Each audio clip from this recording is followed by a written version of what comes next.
Welcome back to Two Marks and a Spark. We're starting a little later than we thought we might, but we're here for the live Elimination Chamber post-show live on Lock 22 across all the social medias, courtesy of Raw Live Studios. I'm Ben. That's Uncle Russ. Hello. Brother, that was a fucking strange PLE. It was an unusual one. Really weird. I like being surprised. I like being swerved. But this time, it feels like I'm not sure where they're going. Some really odd choices. Yeah, just bizarre. Just a bizarre show. 3 hours, four matches, plenty of falderall and foolishness added. I think we could have done without. I mean, we're not going to spend like a ton of time. I do have a news thing I want to get to after we talk about this, and it's arguably more significant than anything that happened on this show, as weird as that sounds. But this show felt like a stopgap, even though it got, like, I wouldn't even say unpredictable is the right word for this show, because the swerves they did were somewhat predictable if you thought they were going to do the dumb thing. Yeah, there you go. Which we shouldn't be surprised that they did something stupid here, because let's remember, this is still the WWE. Correct. They started off as I knew they probably would start with the match they did. Made sense. They do the same thing at the Rumble now, more or less. This show starts with the women's elimination chamber match. Look, this was the better of the two chamber matches, and it still wasn't good. It was better by far, yeah. Had some great spots, but overall not a memorable match for the whole thing. Just for a couple of good spots. The Asuka broke out the mist for this match, which good, but like, why was Alexa Bliss the first one eliminated? That surprised me a little bit. And then Asuka was eliminated along with what else went out with her at the same time? Was it? It was Kiana. Kiana James, who had some good moves, looked good. I think we'll get to know her a little bit more. I just don't know why she was in this match. Yeah. I didn't feel like it seemed kind of strange that there were other ones that they seemed to be pushing more. If they were going to have one of the younger NXT women there, she was the last one I expected. Look, she's pretty good though. I don't know what they're doing with her, but why was Lyra not in this match? Mm-hmm. Why was Bailey? None of those people were on the show. None of them were on the show. And by the way, we're going to talk about this as this show goes along. There's just a lot of big names just missing from this show, because there is only 4 matches on this show, despite the fact that it was a 3-hour show. Yeah, they didn't want to write as many paychecks this time around. There was a lot of people that probably should have been there. Nobody from the Judgment Day other than the 2 participants in the 2 matches were there. No backup. This show felt like one giant missed opportunity after another, and perhaps none more so than in the women's elimination chamber match, because there was a bunch of women that could have been in this thing that weren't the 6 women that were in this thing. Yeah. Plus, you know, I think that the crowd's reaction affected the feeling of the show. The crowd was hot. They were pro CM Punk and AJ Lee, obviously. But even given that, they felt like the crowd was a little hostile. Maybe that's Chicago crowds in general. I don't know. But no, the crowd felt a little mean-spirited. The crowd knew what was going on, which was WWE lied about the attendance number. There was not 19,000 people in that building. No way. I think they inflate their numbers about that stuff all the time. No, but this was like really inflated. I think there might have been 15,000 people there at most. And that's pushing it. It might have been 12. Yeah. Well, they talked about record numbers, but yet a week ago they were reporting they were down in ticket sales and down in pre-sales for WrestleMania. They were down. This show wasn't sold out. Right. So, maybe if they didn't charge $800 a ticket, that might change. Just thinking, it's possible. Well, yeah, that would help. And then, and this fucking blew my mind. I couldn't believe it. So the final two were Raquel and Rhea Yes, because they threw Tiffany out of this match early. they sure did. See, that would have been the crowd favorite, I think. Her or Alexa Bliss. Not my favorite, but the one the fans like the best. Also, storyline wise, she made the most sense. Whether she's your favorite or not, storyline wise, Tiffany Stratton makes the most sense. Do you know why? Because her and Jade Cargill have been feuding for God fucking knows how long. And it's never been resolved. And it's never been resolved. What the fuck? Unless they're going to do a triple threat. It probably never will be. Are they going to do a triple threat where it's Stratton, Rhea, Jade? Because that is the only way this makes any goddamn sense. That's possible. They could. I just don't want. I've grown to appreciate Tiffany's wrestling talents. I don't like to hear her talk. I find her voice kind of shrill and annoying. I was saying to the wife during the show that maybe one of the ladies will drop her right on her voice box on the top rope, and we won't have to hear her scream for a while. But that being said, she's not a bad wrestler. How stupid was her fucking hair tonight, though? Well, it was different. I'll give it that. She looked different. Didn't quite recognize her at first, but okay. Anyway, Something different, Rhea Ripley wins this fucking match for God knows what reason. Unless this is just them saying we have to get Rhea on the show in a prominent position because ticket sales are down. That's kind of what this felt like. Right. Also, we're used to seeing her all the time with Io Sky. She was nowhere to be seen. A lot of the people that you normally see on Raw and SmackDown were gone. Yet we had R-Truth doing a pizza ad. So we'll get to that. Did not make me want to buy pizza, though. No. Not this time. And then they stopped for what felt like ages, years, even. It was quite a while. And I took a break from the room, and I either missed Finn Balor's entrance or they skipped it. It was AJ Lee versus Becky Lynch. Oh, I'm sorry. Yeah. See how forgettable that was? Yes, this was all right. AJ looked much better than I expected. Didn't see any ring rust. There was some early, but she got better as the match went along. She got more comfortable. They did the stupid fucking ref bump. And I bitch about ref bumps all the time. They're overdone. Every fucking company on the planet does 75 of them a year. I'm so sick of seeing them. The refs are they crumple so easily. At least there was only one on this show. Well, technically there was two, but they were both in the same match. And one of them didn't send Jessica Carr to the ground. The second one did. Becky kicks her right in the fucking skull. And then they do this chair spot with the DDT on the chair from Becky to AJ. And it's fucking horrible. I don't like seeing that, given the history of her injury. It looked terrible. And so for taking that risk, what did they get? What did you get for that risk? See, these people don't get it. A small amount of heat. Tell a story with the basics. And if you are incapable of doing that, then do something else. Okay. I agree with you. Yeah. I'm tired of broken necks. In all sports. As am I. This was ridiculous. This whole thing was fucking ridiculous. And then we get to the finish.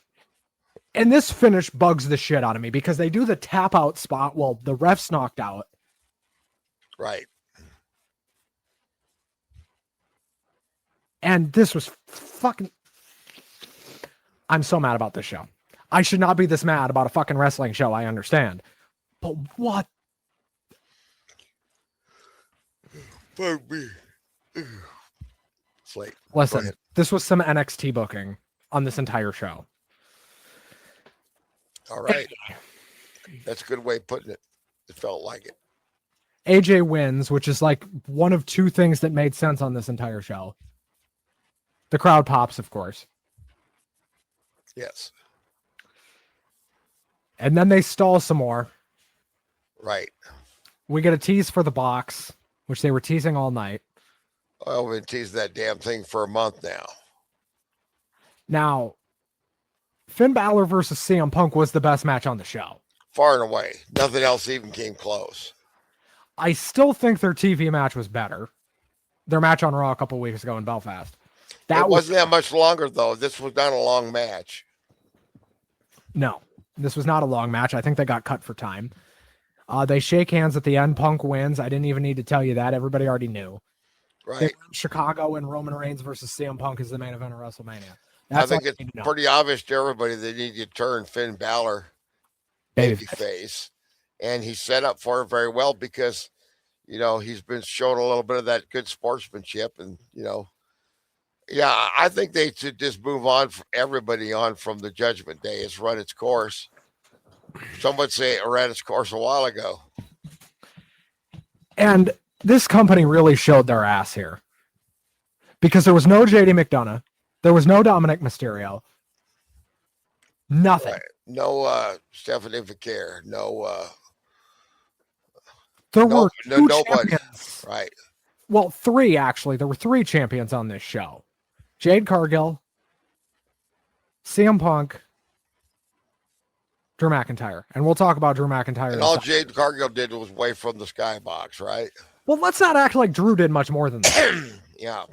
Well, sure. He just did a little interference. Because of course he did. And then we get to the box. Which first, of course, they had to shove a Papa John's ad down our throat. And then we get to the box. They turn all the lights off in the building.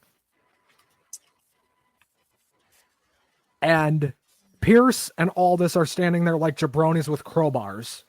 Yeah. Everybody knows that box is fucking gimmicked. Oh, man, I apologize. There's a hole in the back of the box, which who would have guessed? Only me. Mm-hmm. Well, you knew who was in there. Well, I said who was in there whenever it was he came out of it. Whenever it was they showed the box. What was it? 3 weeks ago? 3 weeks ago? I said it on this show. Correct. Danhausen. And Danhausen and the Danettes come out, and then here comes Danhausen. I actually really liked his debut. The crowd didn't. No. Silence mixed with booze. But can I give you a theory as to maybe why that happened? Because they didn't know who the hell he was? No. Okay. I think the crowd had given up on this show. They were there to see two matches. AJ Lee versus Becky Lynch and CM Punk versus Finn Balor. They didn't care about the rest. Yeah. I've definitely felt that way. Because the men's chamber match, this crowd was dead. Yeah, they tried to get that going in there, everything they could throw at it to get it going, but it seemed to move slow. It moved at a saunterly pace. Like saunterly, I like that. That's unbelievably good. Slow. Insanely slow. Stupidly slow. Even. Trick Williams looks great. Javon Evans does an insane spot off the pod and damn near dies and then gets eliminated immediately by Trick gets eliminated. I didn't think he'd go that fast. I loved everything he did.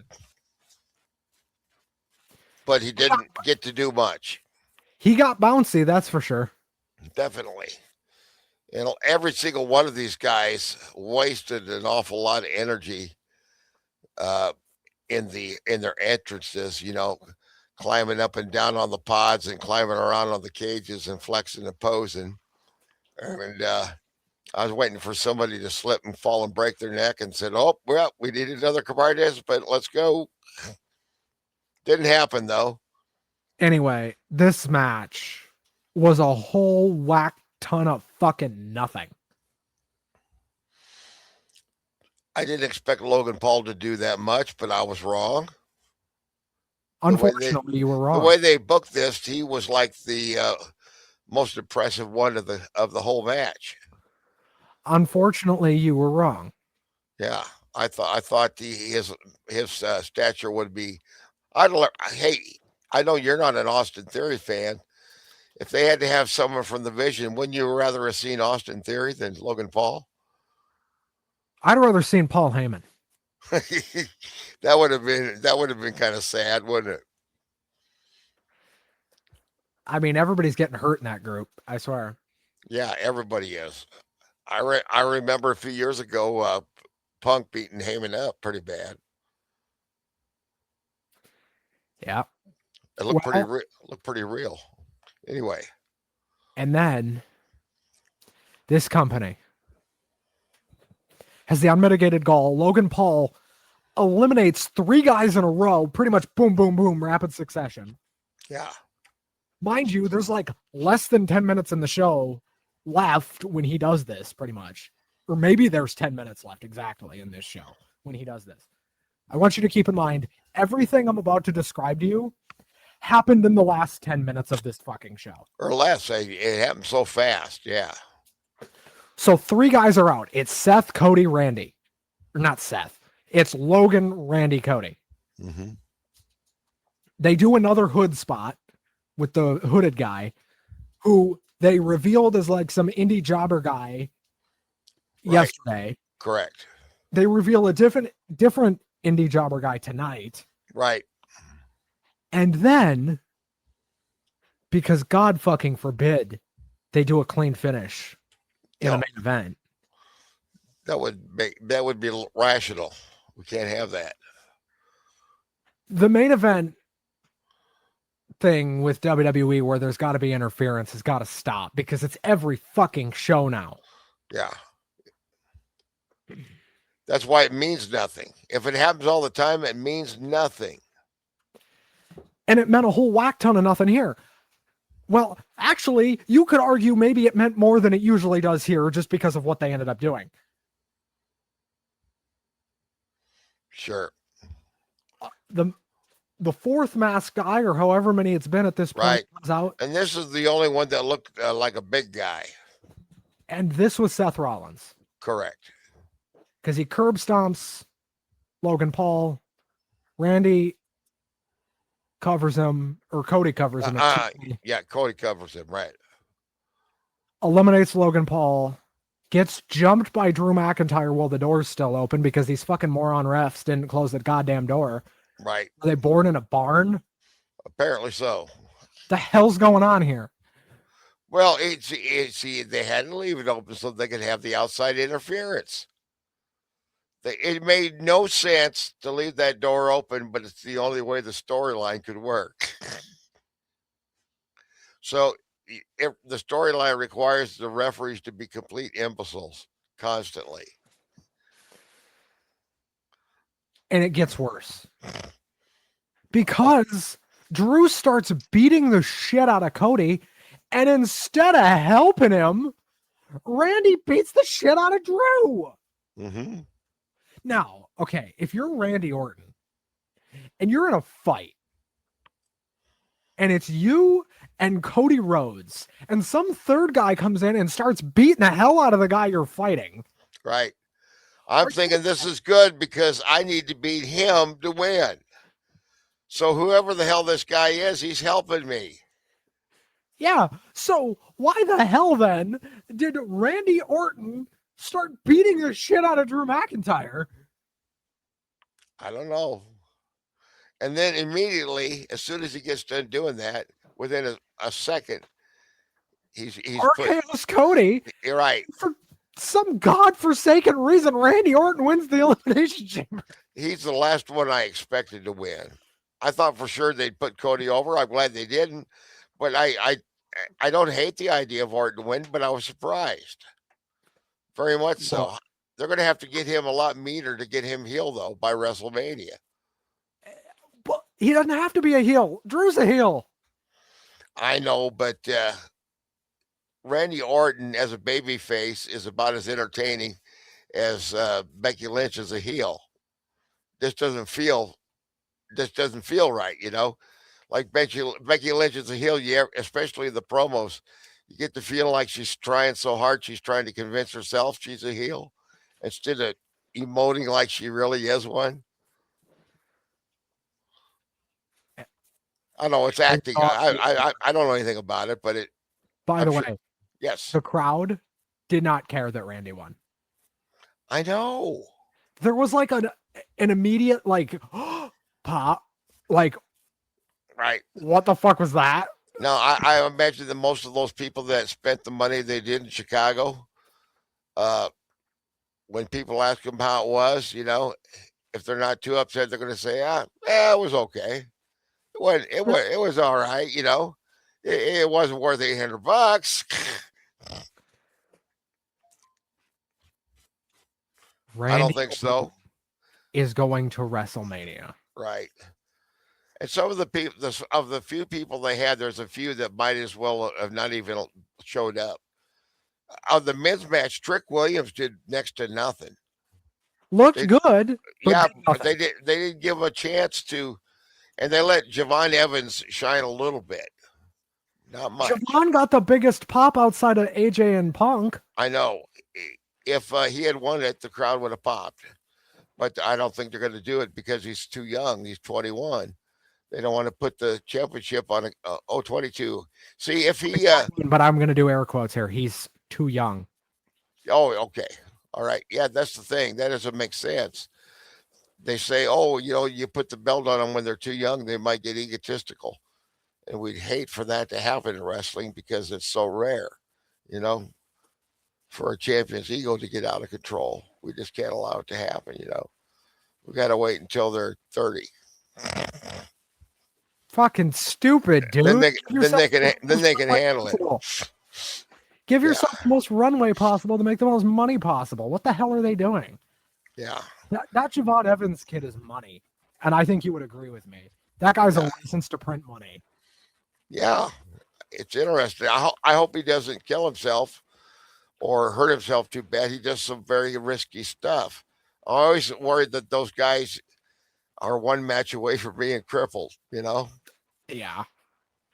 It's a definite fear. Okay, look. But then again, if you're in the NFL, maybe you're one play away from getting a concussion, right? And getting out of the game. Well, let's talk about now WrestleMania. The matches we now know. A Brock Lesnar open challenge that I couldn't care less about. He could wrestle the Invisible Man for all I care.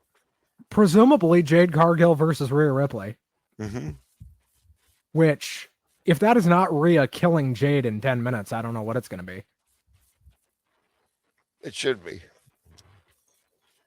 If Jade wins that match, I might blow a gasket. They're not going to do that. They might. You'd have said Randy Orton's not winning the Elimination Chamber. That's right. Yeah. Let's put it this way. I don't think it would make sense to keep the belt on Jade at this point. Sometimes, maybe she'd be better off going back to AEW because no matter how much, I'm sure you've seen wrestlers in the past that you thought they really got something, they got potential, and then it seems like they're improving and getting better, but they just never quite get there. There's a lot of them, Yeah. Do you want to know what the big one that I think of all the time with that is? What's that? His name is Orange Cassidy. Oh, yeah. Yeah. I constantly think Orange Cassidy has turned a corner. And then he doesn't. Right. And then I'm disappointed. Of course, because, man, I thought we were going somewhere with this. Well, that's because he's got the inertia of that bad gimmick weighing him down. That's just a cynical opinion from me. But, no matter how good he gets, because of the nature of his gimmick, people are never going to take him seriously as a competitor anymore. They are Santino Marella. he could be the toughest fighter in the world, but nobody's ever going to take him seriously. I couldn't believe this show. This entire show, front to back, was unfucking believable. Russ, what's your grade for the Elimination Chamber? And then we're going to talk about WBD stuff. Well, I'm going to have to give it about a D plus, C minus, right in that range. You know, not the worst show they've done in a while, but came into this feeling like WWE is creatively in a rut and they need to do something. Look at the writer's room. There you go. Exactly. Look at those. Look, they're working hard too. You know, they all look like they're constipated. Scratching the ass, yeah. Yeah, but I don't know. We'll see where they go with this. You know, they need to do something to break out of this rut. This show was not it. No, I would also give it a D, maybe even a D minus. Look, 2 swerve finishes to your 2 big matches on this show are not enough for me to say good job. Mm-hmm. Like, I know why they did this, because everybody, all the fucking people on the internet were saying, no way anybody but Cody wins. No way anybody but Cody wins. Oh, yeah. Those people on the internet, that degenerate filth that you find online, you know, like that 2 marks and a spark shit, you know. What do those people know? Yes. Okay, Russ, let's rebook this show. Let's go through the card and rebook this show. Women's Elimination Chamber. Who are you putting over? Raquel Rodriguez. AJ Lee versus Becky Lynch. Who are you putting over? AJ Lee, not because she's my favorite, because I'm booking the show to make money. And pop a number on Monday. Exactly. Finn Balor versus CM Punk. I'd put Finn Balor over just to piss off Chicago, and I like him better. But money-wise, it makes sense to do it the way they did, and to make Finn look strong and tease a babyface turn. That makes good business sense, and it makes them both look good. Finn Balor look bad here. Finn Balor did not look bad in this match. You know, I think if I was his boss, you know, even if I didn't like CM Punk, I'd figure out a way to work with him to make money. And which you'd have is probably exactly what Hunter's doing. You'd have to give him some creative control too, because it's obvious that he knows more about his character than the writers do. And then the men's Elimination Chamber. Who would you have put over there? That's a tough one. I would my favorite would have been Javon Evans. I might have taken a risk on him. That almost made more business sense than what they fucking did. Right, exactly. Look at it from a long-term business perspective. Even if Javon goes to Mania and loses to Drew, which I assume he probably would. Even if he loses to Drew in a 15-minute match to open night 2, oh well. Sure. Like, get this guy on the card. Sure. In a high-level spot. I'm sure a lot of those people that work for that company would be very happy to take a spot, any spot on WrestleMania, whether they won or lost, they wouldn't care, just to get on the show. Even if you were going to do Javon versus Drew versus Cody, that would have made more sense than what they're doing. Mm-hmm. Mm-hmm. Because Randy Orton, people forget, they just haven't been using him for the better part of 6 months. Correct. You know, and also, you know, I mean, you could get somewhere with putting one of the heels over, but I don't know. I don't think Logan Paul would be the guy to do that right now. I think, you know, some of the other guys that were in the Vision could have carried that off a whole lot better, like Braun Breaker. I don't think enough of the fans are ever going to, you know, as much as they like his wrestling, the fans are never going to like Logan Paul, because even the people that like Logan Paul don't seem to like him. You know what I mean? So it all comes back to this. I agree with everything you said booking wise, by the way. We are in line, except for I probably would have put Tiffany Stratton over in the women's chamber match. Look, this entire show was a big swing and a miss. Yeah. Like a massive swing and a miss. And by the way, I thought SmackDown last night was also horrible. I didn't watch it. I watched the highlights, and it looks like I didn't miss a lot. Brother, I don't even want to talk about SmackDown. I fucking hate that television program. Also, why was Penta not in the men's chamber match? One of the most over guys they have. Why was Damian Priest? You want to talk about over? Damian Priest is fucking over, man. Yep. Aleister Black was not there. He's over too. Right. They used Rusev in one of the qualifying matches. I was certain he wouldn't be used correctly or in any way that enhances his career. That guy just can't seem to catch a break, can he? No. I think some of it's his attitude, which is reportedly not very good most of the time, but it's not all on him, I'm sure. Well, he's married to Lana. What the hell? You know, I wouldn't be that happy married to her either.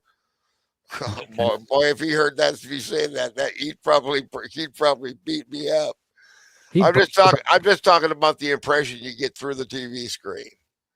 You know what I mean? All right, Russ, let's pivot. All right. Spend a few minutes talking about the Warner Brothers Discovery news this week. Oh boy, this ain't good. For wrestling fans, this is not good. I just want to put out there that like every wrestling show on the planet is sick of talking about this. We are sick of talking about this, but we have to, unfortunately. Yeah. Do me and Russ want to be talking about Warner Brothers Discovery? No. Do we ultimately care that much? A little bit more than we would have otherwise, but yeah, because we might end up having to buy another damn subscription service to watch AEW in the near future. It's possible. I mean, nobody knows for sure what's going to happen, but we know that AEW will be affected in some way, and it's all up in the air. So, which is about the last thing that company needs right now. Let me set the table, okay? It was reported a number of weeks ago that Netflix had agreed a deal to buy WBD. Really? Just Warner Brothers. They weren't buying Discovery. They were just buying Warner Brothers. No kidding. And they don't have to promise to fire anybody. Right. Okay, good. Well, we want to keep the Orange Man happy. Well, they're not in line with the Orange Man anyway. They don't particularly give a shit what the Orange Man says. That's good. Because he likes to fire people. Anyway, go ahead. And then it comes out that Paramount is still bidding. This would go on for a number of weeks, that Paramount made a new bid. They were making new bids, I swear, 4 times a week. I mean, these Warner Brothers Discovery executives had to be fucking sick of this shit. Had to be. And they just kept bidding. We're probably talking about big money here, too. And finally, it was enough. Paramount gets WBD. Netflix will not be making another bid. They've already said that. The deal is dead with Netflix. Warner Brothers is going to Paramount. Now, we could talk about the ramifications of this deal outside of professional wrestling ad nauseum. And we will probably. But some of the headline things out of this deal is Paramount Plus and HBO Max are going to merge in some form. However that looks, I don't know. What are they going to call it? Paramount Max? That's probably what they're going to call it, to be honest with you. It's so bad, they might just call it that. Yeah, it's possible. And then it comes out that, because remember, in the Netflix deal,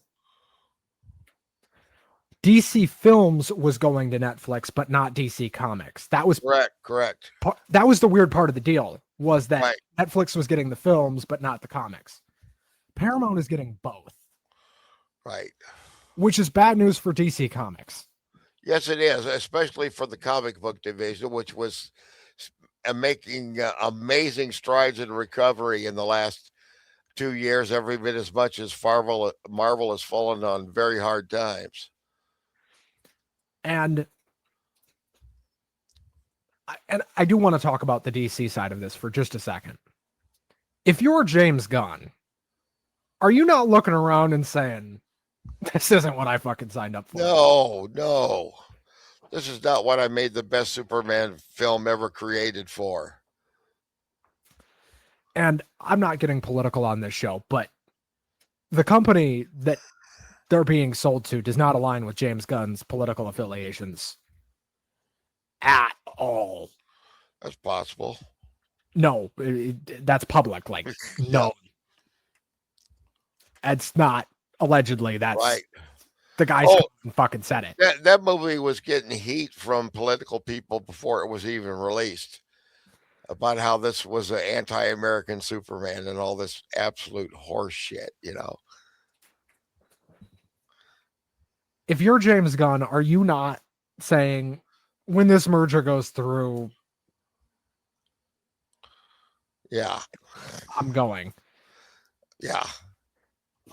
I'd be updating my resume. Yeah. You think he goes back to Marvel? Oh, thank God, they need some help. If they're going to keep making movies and TV shows, they better be hiring somebody new. I think Feige out, Gunn in makes the most sense for that. Anyway, enough on the DC stuff. Let's talk about how this impacts AEW, because we're here to talk about wrestling. Once in a while, yes, sir. This is bad for AEW. Granted, the Netflix deal would have been worse. But with where we seem to know Tony Khan aligns politically, this is also bad. Because he's not going to want to work with these people. Correct. Yeah, and it's not a political show, but politics is affecting almost every aspect of American life. And it's come down to, affecting professional wrestling of all things. So at some point, you need to talk about it. And Tony Khan publicly has not made any public comment politically. Either way, he has not said anything left or right. He has. No, he doesn't. I've never heard him do it. I know he gives his wrestlers a great deal of latitude and freedom to speak their mind on anything. I feel like it seems like they're not a company that tries to micromanage the social media pages of their wrestlers the way WWE does. So let's talk about that. Yeah. I do have a smaller news story that came out this week that I don't want to talk about. We'll get to that in a second. I think this is the effective end of the Turner AEW relationship. Yeah, that could be definitely coming to an end. I think this is the last contract. I think Paramount may try to keep them, but I think they will go somewhere else. There's people at Turner, old people at Turner, that are secretly rejoicing and said, yeah, we got rid of that goddamn wrestling again. And it was another fucking merger. That's right. We got rid of those damn hillbillies again. All right. So I don't know. We don't know what's going to happen. Bad news for the entire film industry. This deal is. This is bad for the entire industry. This is bad for the entire TV industry. And may mean the effective end of HBO as well. Who knows? I don't think they'll completely kill HBO. There's a lot of implications for shows like The Pit, which is probably the biggest show on television right now. That's on HBO Max. Already rumors coming out that perhaps the showrunners there that being Noah Wiley and his team that run the pit, are looking to shop the show around after season 3 because they've already been renewed for a 3rd season, but they own the show, not HBO. So Warner Brothers does not own that show. The people making it do. That is a bought. That's a contracted show, basically meaning, hey, you own this show, but we're gonna pay you to put it on our thing. We're gonna pay you for content. Correct. That's great. Well, you got that. That's always good, So the presumption now is that show will get shopped around, which that's not good for Paramount either. Because if they can't hang on to the pit, I mean, what does HBO have left other than the pit right now? I mean, that's their biggest show right now. I mean, I know they have this Game of Thrones prequel going on that is apparently doing very well, but the pit is making them more money than anything else. But there's a whole lot of people that, like me, that never got through the first time are not even willing to even think about trying another Game of Thrones. Right. So, but like the pit has kind of transcended into the mainstream in a way a lot of streaming shows wish they could. Right. And then let's center this back on wrestling. They're going to lose AEW. Yeah, and I hope they can find a home. Have you had mentioned to me the other day a rumor about one possible channel in rumors for the AEW? I would think Prime Video is the Prime. Okay, right. And I actually think that's probably where the pit ends up as well. And I'm not reporting that. That's just speculation. That is reckless speculation on my part as to the future of 2 shows, both of which I enjoy. One very largely successful, and the other, I think AEW is moderately successful. What do we say? Yeah. They're not failing, but they're not the most popular show on television either. I don't know. Let's talk about the smaller news story this week. Okay. Kayla Braxton. Yes. What happened with her? I did not hear. Did you hear about this? I don't think I did. Well, much like Ava a few weeks ago. You remember that story. Mm-hmm. Kayla Braxton took to Instagram. Oh, no. That's usually not a good thing. No. I thought this was funny. I agree with what Kayla's saying here, by the way. I just want to put that out there. I agree with what she's saying, but what the fuck? She basically said something to the effect of, kind of wish I could have spoke my mind politically a little more when I was in WWE. Mm-hmm. They deterred that. Oh, yeah. I'm sure they did. I'm not surprised. She then was critical of the Trump administration for several paragraphs. Okay. So you get a lot of heat for it? It was I don't even know why this is a news story. I just saw it and wanted your take on it. Yeah.